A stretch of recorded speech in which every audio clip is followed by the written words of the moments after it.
The subconscious mind makes no distinction between a constructive and a destructive impulse. It works with the material we feed it, through our thoughts, when those thoughts are mixed with faith and emotion. Mr. Hill, it's an honor, and I admit a little surreal to have this opportunity to speak with you. Thank you for this. I'd like to jump right into that powerful statement we heard at the beginning, the subconscious mind. For many, that concept might be a bit abstract. If you were to explain it to someone encountering the idea for the very first time in the simplest possible terms, what would you say? What exactly is this part of our mind? Dr. Sinclair, the pleasure is all mine. And your question is the most important one to ask. You see, the simplest way to understand it is this. Think of the subconscious mind as a plot of incredibly fertile soil, a pristine field. This soil, it passes no judgment on the seed you plant. It doesn't care if you plant a seed of corn or a seed of deadly nightshade. Whatever you give it, whatever you plant, it will cultivate and return to you multiplied. Or, a more potent metaphor, perhaps, is that of a genie, a servant of immense power living within each of us. This servant is on duty 24 hours a day, but it speaks a specific language. It doesn't respond to mere words.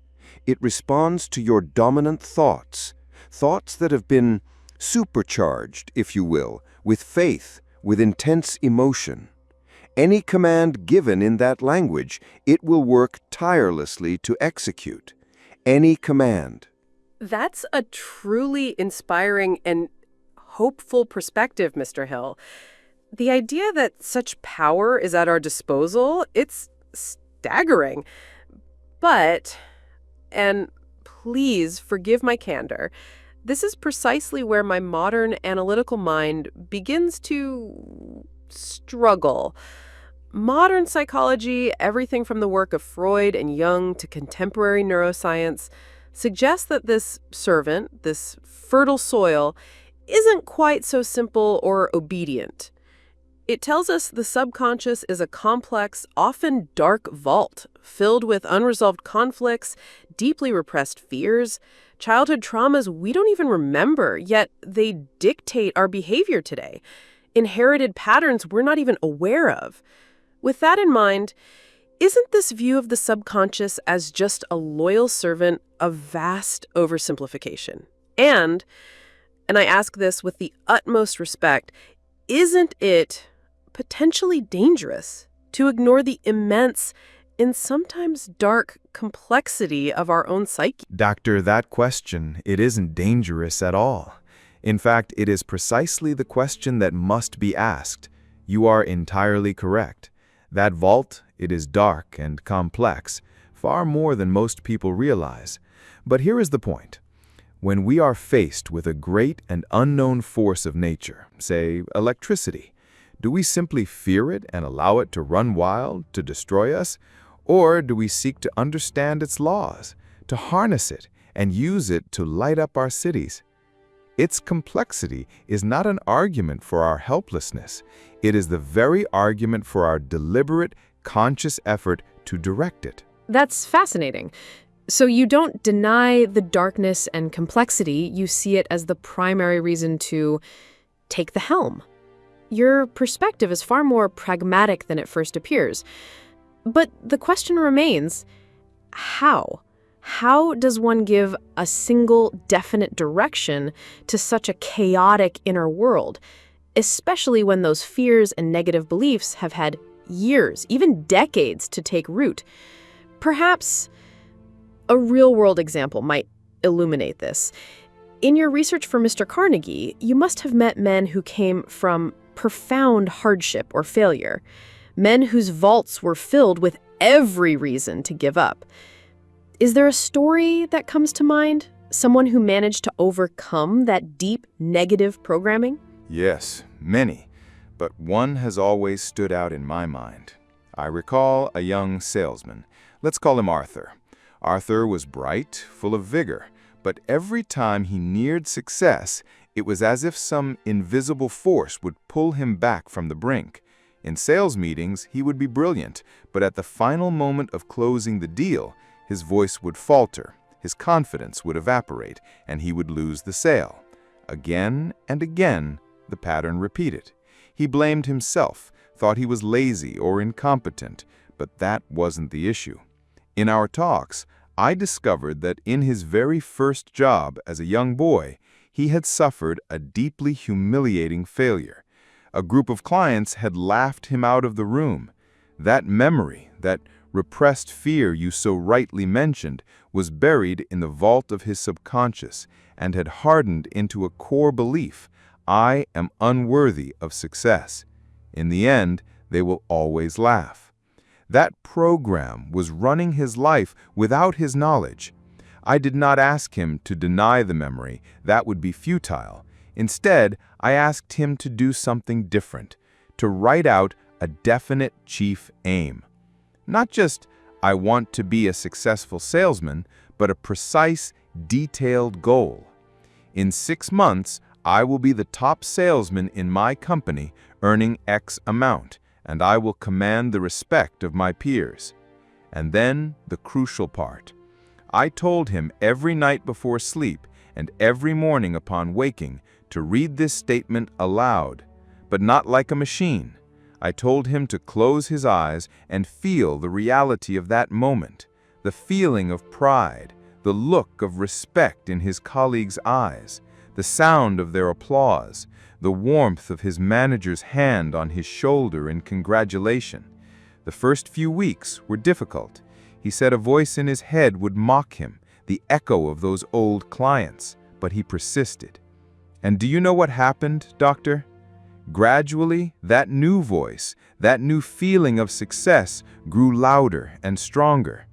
He was deliberately planting a new, powerful memory of the future into his subconscious, a memory of something that had not yet occurred. His demeanor during the day began to change in subtle ways. His shoulders were straighter, his eye contact firmer. There was a new faith in his words, and clients, they could feel it. He was no longer broadcasting a fear of humiliation. He was radiating an assurance of success. And in less than 6 months, he had not only met his goal, he had surpassed it.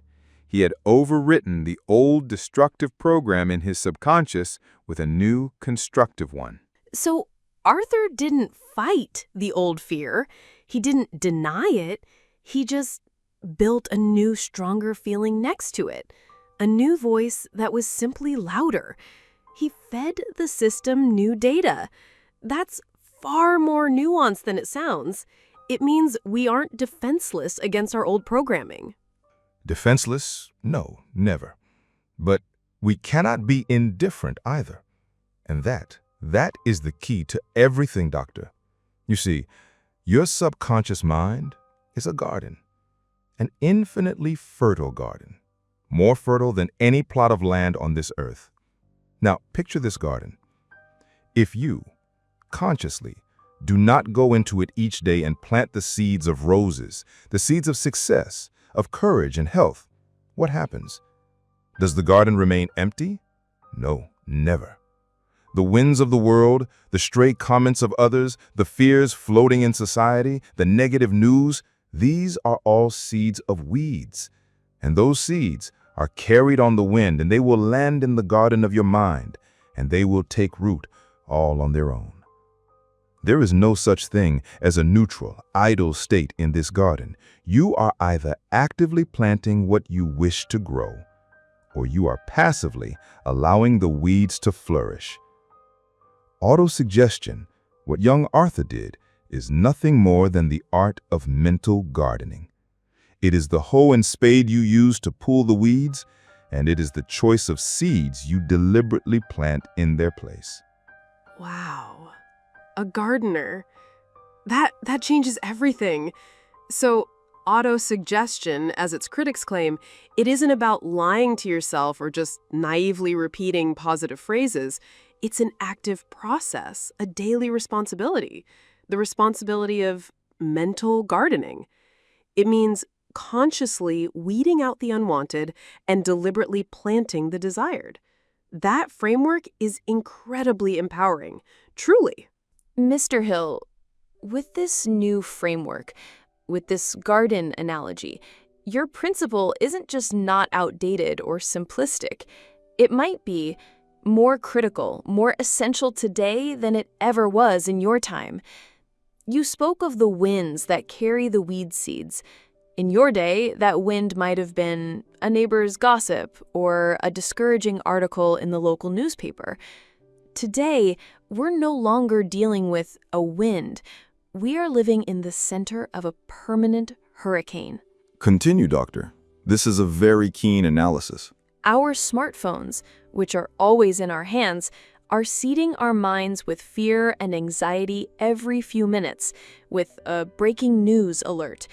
Social media platforms are engineered with sophisticated algorithms designed specifically to provoke outrage, envy, and comparison, simply to keep us engaged. They are the most efficient weed seed factories in human history. We passively consume hours of content a day that subconsciously tells us we are not good enough, not wealthy enough, not beautiful enough. So, without even realizing it, we are allowing strangers, corporations, and algorithms to plow the fields of our minds every single day and plant whatever benefits them. And then we wonder why we feel so anxious, so restless, so empty. Doctor, in different words, you have just described the very heart of my philosophy. Precisely. You call it a hurricane? In my books, I called it hypnotic rhythm or mass hypnosis. The names change, but the principle remains the same. The greatest tragedy is that most people believe they are relaxing or being entertained, when in fact, they are being programmed.